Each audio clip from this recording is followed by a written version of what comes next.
शुभकार्य कुठलेही असो, त्यात मान असतो तो म्हणजे पेढ्याला. आणि आता लवकरच रक्षाबंधन येणार आहे. तर त्यासाठी आपल्या भाऊरायाला भरवण्यासाठी पेढा ही रेसिपी तर झालीच पाहिजे.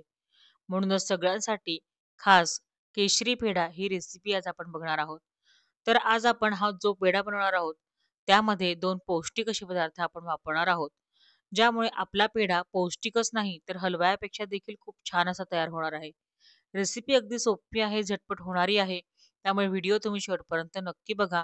म्हणजे तुम्ही बनवलेल्या पेढ्याची चव सुद्धा नक्कीच अशी होईल. नमस्कार मंडळी, मी रुचा आपणा सर्वांचे खमंग खानदेशी मध्ये मनापासून स्वागत करत आहे. तर मग सुरुवात करूया आजच्या आपल्या रेसिपीला. आज आपण केसर वेलची फ्लेवरचा पेढा बनवणार आहोत बघा. त्यासाठी मी या ठिकाणी वेलची घेतलेली आहे. वेलचीचे काही दाणे मी या ठिकाणी खलबत्त्यामध्ये टाकून घेतलेले आहेत. तर 7-8 वेलची दाणे आपण आता या ठिकाणी आतबाद असे थोडे चरमरीत असे कुटून घेऊयात. वेलची या ठिकाणी आपली कुटून झालेली आहे. तर सर्वप्रथम आपण ही वेलची मिक्सरच्या मोठ्या भांड्यामध्ये टाकून घेणार आहोत. त्यानंतर 2 पौष्टिक पदार्थ मी तुम्हाला सांगितले होते. त्यापैकी पहिला पौष्टिक पदार्थ म्हणजे या ठिकाणी आपण काजू वापरणार आहोत. तर अर्धा कप या ठिकाणी आपण काजू घेतलेले आहेत. काजू वापरल्यामुळे काय होतं, आपला जो पेढा आहे तो अतिशय टेस्टी असा लागतो. शिवाय पौष्टिक देखील होतो आणि टेक्स्चर खूप छान येतं आपल्या पेढ्याचं. तर या ठिकाणी मिक्सरमध्ये मी बघा याची थोडीशी पूड तयार करून घेतली आहे. सर्वप्रथम आपण इलायची आणि काजू छान असं एकदा दोनदा फिरवून घेतलेलं आहे. त्यानंतर आपण त्यामध्ये पुढचा पौष्टिक घटक म्हणजे तो वापरणार आहोत म्हणजे पनीर. तर या ठिकाणी आपण 200 ग्रॅम पनीर घेतलेलं आहे. कंपनीचं पनीर आहे. कुठल्याही कंपनीचं अमूल म्हणा, चितळे म्हणा, कुठलीही कंपनी तुम्ही घेतली तर फ्रेश पनीर घ्या. मलाई पनीर डेअरीतलं असेल ते सुद्धा चालेल. घरी बनवलेलं पनीर असेल ते सुद्धा चालेल. तर 200 ग्रॅम क्वांटिटीमध्ये आपण हे पनीर घेतलेलं आहे. पनीर घातल्यामुळे काय होतं, की आपला जो पेढा आहे ना, तो अतिशय पौष्टिक असा होतो. पनीर हा प्रोटीनचा चांगला सोर्स आहे. त्यामुळे मुलांना प्रोटीन मिळण्यास देखील मदत होते आणि पेढा आपला हेल्दी सुद्धा तयार होतो. पेढा लागतो देखील खूप छान. त्यामुळे पनीर वापरून तुम्ही हा पेढा नक्कीच ट्राय करून बघा. तर या ठिकाणी आपण 200 ग्रॅम पनीर घेतलेलं आहे. ते सुद्धा आपण कापून थोड्या छोट्याशा तुकड्यांमध्ये आपण यामध्ये घालून घेतलेलं आहे. आता केसरी पेढा आहे, त्यामुळे केसर तर आहेच. म्हणून या ठिकाणी बघा मी केसर टाकलेलं दूध तयार करून घेतलेलं आहे. गरम दूध केलं होतं अर्धा कप. त्यामध्ये मी 10 ते 12 केसरच्या काड्या आदल्या दिवशी रात्रीच भिजत घातल्या होत्या. म्हणजे साधारणतः 5 ते 6 तास भिजत घालायच्या म्हणजे गडद रंगाचं केसरचं दूध तयार होतं. खूप छान फ्लेवर देखील उतरतो. यानंतर बघा या ठिकाणी मी 1/3 कप या ठिकाणी आपली रोजची वापरायची साखर घातलेली आहे. तुम्ही जर हेल्दी साखर बघत असाल तर बुरा साखर वापरू शकता किंवा धागा मिश्री साखर वापरू शकतात. तर 1/3 कप या ठिकाणी आपण साखर घेतलेली आहे आणि आता हे सगळं साहित्य आपण एकदा फिरवून घेणार आहोत. 2 ते 3 वेळा फिरवून घेतल्यानंतर बघा या ठिकाणी आपली प्युरी अशी तयार झालेली आहे आणि यामध्ये आता आपण केसरी पिठाला छान असा रंग येण्यासाठी आपण यामध्ये 2 ते 3 थेंब केसरी फूड कलर टाकणार आहोत. तर हा अगदी ऑप्शनल आहे. आपल्याला नसेल वापरायचा तर आपण स्किप केला तरी सुद्धा चालू शकेल. तर यामध्ये थोडासा फूड कलर टाकल्यानंतर आपल्याला हे जे मिश्रण आहे ते 5 ते 6 वेळा छान अगदी स्मूथ असं होईपर्यंत फिरवून घ्यायचं आहे. 5 ते 6 वेळा फिरवून घेतल्यानंतर बघा या ठिकाणी अगदी स्मूथ अशी प्युरी तयार झालेली आहे. अगदी एकसारखी अशी. तर अशीच ही जी प्युरी आहे ही अपेक्षित आहे आपल्या पेढा बनवण्यासाठी. तर असंच याला छान असं फिरवून घ्या. आंबा सीझन असेल तर काय करायचं आहे किंवा घरामध्ये आंब्याची प्युरी जरी तुमची असेल तर अर्धा कप म्हणजे ज्या प्रमाणामध्ये आपण केसरचं दूध घेतलेलं होतं ना, त्याच प्रमाणामध्ये आंब्याची प्युरी यामध्ये टाका, आमरस यामध्ये टाका आणि इतका सुरेख फ्लेवरचा आंब्याचा पेढा तयार होतो, की तुम्ही जरूर ट्राय करून बघा. तयार केलेलं सगळं जे मिश्रण आहे ते आता आपण एका नॉनस्टिकच्या पॅनमध्ये काढून घेणार आहोत. शक्यतो तुम्ही नॉनस्टिकचाच पॅन वापरायचा आहे पेढा बनवण्यासाठी म्हणजे पेढ्याचं जे मिश्रण आहे ना, ते अजिबात चिटकत नाही खाली किंवा तुम्ही जर्मनचं देखील एखादी कढई तुमच्याकडे असेल ती देखील या ठिकाणी वापरू शकता. तर सगळं जे मिश्रण आहे बघा या ठिकाणी आपण एका नॉनस्टिकच्या पॅनमध्ये काढून घेतलेलं आहे. तर पुढे बघा यामध्ये आपल्याला मिल्क पावडर घालून घ्यायची आहे. खवा या ठिकाणी आपण वापरत नाही आहोत. घरातल्या उपलब्ध साहित्यातूनच आपण या ठिकाणी पेढा करत आहोत म्हणून या ठिकाणी आपण 1/2 कप म्हणजे 1/2 वाटी या ठिकाणी आपण मिल्क पावडर घेतलेली आहे. तर मिल्क पावडर देखील आपण या स्टेजला इथेच आपण छान अशी मिक्स करून घेणार आहोत. यामुळे काय होतं, की गुठळा अजिबात होत नाही आणि एकसारखी अशी मिल्क पावडर आपण तयार केलेल्या मिश्रणामध्ये मिक्स व्हायला मदत होते. आपली सगळी मिल्क पावडर बघा या ठिकाणी आता आपल्या तयार केलेल्या मिश्रणामध्ये मिक्स झालेली आहे. आता हे मिश्रण आपल्याला थोडंसं घट्टसर असं करून घ्यायचं आहे. त्यामुळे हे पॅन आता आपण गॅसवर चढवून घेणार आहोत. पॅन आता आपण गॅसवर ठेवून घेतलेला आहे. आज या ठिकाणी आता आपण मध्यम केलेले आहे आणि मध्यम आचेवर आपल्याला हे मिश्रण अगदी 7 ते 8 मिनिटं शिजवून घ्यायचं आहे. जोपर्यंत हे मिश्रण पॅन सोडत नाही तोपर्यंत. तर आता साधारणतः 2 ते 3 मिनिटं आपण हे मिश्रण शिजवून बघूयात.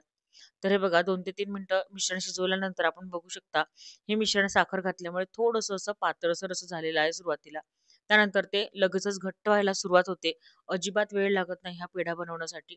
तर या ठिकाणी तुम्ही बघू शकता ह्या पद्धतीचा स्पॅच्युला मी घेतलेला आहे सिलिकॉन स्पॅच्युला आणि नॉनस्टिकचा पॅन आहे. त्यामुळे फटाफट या ठिकाणी या स्पॅच्युलाच्या सहाय्याने आपण हे मिश्रण बाजूचं काढून मध्ये घालू शकतो. तर तुम्हाला जर ह्या पद्धतीचा स्पॅच्युला घ्यायचा असेल तर खाली डिस्क्रिप्शन बॉक्समध्ये मी लिंक देत आहे. तिथून तुम्ही तो विकत घेऊ शकता. साधारणतः 10 मिनिटं मध्यम आचेवर बघा या मिश्रणाला शिजवल्यानंतर या ठिकाणी बघा याचा एक गोळा तयार झालेला आहे. अगदी छान असा गोळा तयार होत आहे. या स्टेजला आता आपल्याला गॅसची फ्लेम बंद करून घ्यायची आहे आणि हे मिश्रण जे आहे ते एका परातीमध्ये आपल्याला काढून घ्यायचं आहे. मिश्रण एका ताटामध्ये काढून घ्यायचं आहे आणि मिश्रण आता रूम टेम्परेचरच आपल्याला थंड करून घ्यायचं आहे.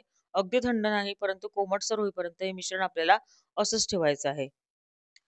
मी अधनं-मधनं स्पॅच्युलाने बघा या पद्धतीने हे मिश्रण जे आहे, ते या पद्धतीने हलवत होते. म्हणजे हे लवकर कोमट होण्यास मदत होते. बघू शकता आपण हे मिश्रण जे आहे ते बऱ्यापैकी या ठिकाणी घट्ट याचा गोळा असा तयार झालेला आहे. पेढे वळण्यासाठी अगदी परफेक्ट असा गोळा आपला तयार झालेला आहे. मिश्रण अजून सुद्धा थोडंसं कोमटसरच आहे आणि आता आपण ह्याचे पेढे वळून घेणार आहोत. त्यासाठी बघा काय-काय साहित्य मी घेतलेले आहे. थोडेसे डेकोरेशन साहित्य मी या ठिकाणी घेतलेले आहे. तूप घेतलेलं आहे थोडंसं बोटांना लावून वळण्यासाठी. त्यानंतर पिस्त्याचे काप घेतलेले आहे. थोडं केसरच्या काड्या घेतलेल्या आहे. तर पेढे वळायला सुरुवात करूयात. मिश्रण या ठिकाणी कोमट आहे. कोमट असताना वळले की छान असे वळले जातात. बघा अगदी साधा आपण पेढा या ठिकाणी वळलेला आहे. कुठलाही यामध्ये आपण साचा वापरलेला नाहीये.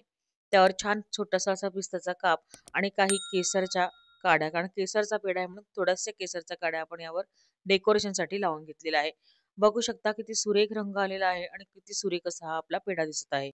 याच पद्धतीने आता आपण उरलेले पेढे देखील छान असे वळून घेणार आहोत. बऱ्यापैकी पेढे आपले या ठिकाणी वळून झालेले आहे. बघू शकता आपण किती सुरेख दिसत आहेत.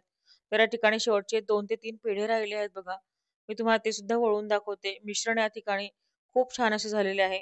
आपल्याला जर वाटले की मिश्रण थोडे पातळसर आपले झालेले आहे, तर पुन्हा पॅनमध्ये टाका. थोडंसं पुन्हा त्याला शिजवा आणि मग कोमट करून त्याचे पेढे तुम्ही या पद्धतीने वळू शकता. गणेशोत्सव जवळ आलेला आहे म्हणून एक टिप देऊ इच्छिते. या सेम मिश्रणापासून तुम्ही गणपती बाप्पासाठी नैवेद्याचे मोदक देखील तयार करू शकतात. खूप छान, हेल्दी, पौष्टिक आणि चविष्ट असे मोदक तुमचे तयार होणार. सगळे केसरी पेढे या ठिकाणी तयार झालेले आहेत. साधारणतः तासभरासाठी आपण हे पेढे सेट होण्यासाठी ठेवणार आहोत. फ्रीजमध्ये ठेवा किंवा वरतीच रूम टेम्परेचरवर ठेवले तरी सुद्धा हे जे मिश्रण आहे ते थोडेसे अजून घट्ट होते आणि अगदी बाहेर मिळतो तसाच हा पेढा व्हायला मदत होते. तयार केलेल्या पेढ्यांचे तुम्हाला मी या ठिकाणी वजन करून दाखवते. हे बघा, साधारणतः 500 ग्रॅमच्या आसपास म्हणजे अर्धा किलोच्या आसपास हे पेढे झालेले आहेत. 485 ग्रॅम आहेत. त्यातले एखाद 2 पेढे करता आमच्या बालमंडळींनी फस्त केलेले आहेत. त्यामुळे तुम्ही अर्धा किलो पेढे आहेत असं समजा. तर या ठिकाणी अर्धा किलो पेढे आपण घेतलेल्या साहित्यातून तयार झालेले आहेत. जवळच आता रक्षाबंधन येत चाललेलं आहे बघा. तर रक्षाबंधनसाठी या पद्धतीने तुम्ही आपल्या भाऊरायाला भरवण्यासाठी या पद्धतीने पेढा नक्कीच तयार करून बघा. खूप छान असा तयार होतो. आपण केलेल्या पेढ्याचा रंग बघा, टेक्स्चर बघा, खूप छान असा आलेला आहे. शिवाय घरच्या घरी आपण तयार केलेला आहे, त्यामुळे पौष्टिक देखील आहे. तर त्यातला एक पेढा मी तुम्हाला आता तोडून दाखवते. हे बघा. किती छान असा अगदी मऊसूत झालेला आहे आणि अगदी खव्याचा असतो ना बाहेर मिळतो तसा दुकानासारखाच, तसाच अगदी यातला आतलं टेक्स्चर देखील बघा तुम्ही छान असं झालेलं आहे. यामध्ये आपण प्रोटीनसाठी बघा पनीर टाकलेलं आहे, काजू टाकला आहे, त्यामुळे पौष्टिक देखील झालं आहे. बरेचदा घरातली लहान मंडळी हट्ट करतात, "घरी पेढा बनवून दे मम्मी, पेढा बनवून दे."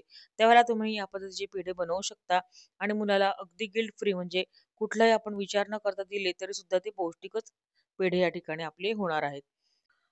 तुम्हाला आजची माझी रेसिपी कशी वाटली हे मला कमेंट करून नक्की कळवा. तसंच माझ्या चॅनल खमंग खानदेशीला नक्की सबस्क्राईब करा. रेसिपी आवडली असेल तर रेसिपीला लाईक आणि शेअर करा. तसेच YouTubeचे नवीन फीचर आलेले आहे. हाईप करा म्हणजे कमेंटच्या बाजूला एक हाईप नावाचे फीचर आहे. त्याच्या थ्रू तुम्ही त्या रेसिपीला पॉइंट्स देऊ शकतात. तर जास्तीत जास्त पॉइंट्स द्या म्हणजे आपले चॅनल लवकरात लवकर पुढे जाईल. तर अशाच नवनवीन आणि मस्त मस्त छान छान रेसिपीज घेऊन पुन्हा भेटूया खमंग खानदेशच्या पुढील भागामध्ये. धन्यवाद.